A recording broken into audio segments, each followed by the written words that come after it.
Dobar dan svima, moje ime je Dalija Jež i trenerka sam u Plivačkom klubu Medveščak. Ovim putem pozdravljam sve članove Plivačkog kluba Medveščak, a najviše naše plivačice i plivače. Nadam se da ste dobro, da se čuvate, da učite i da uza sve to još vježbate. Kao što već znate, svaki tjedan imamo izazov 1, pa je tako ovo tjedni izazov za sve starije grupe.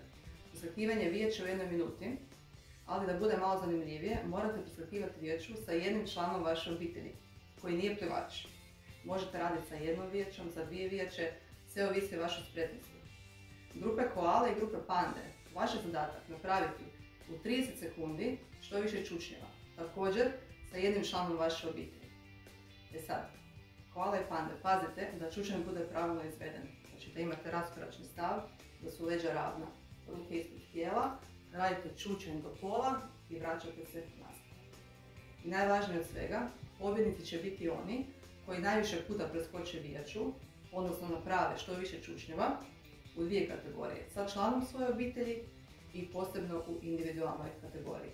I to bi bilo to. Imate vremena do petka, rezultate objavljujemo u subotu, šaljite svojim trenerima rezultate, video zapise kako želite, čuvajte se i nastavite dalje vježbati.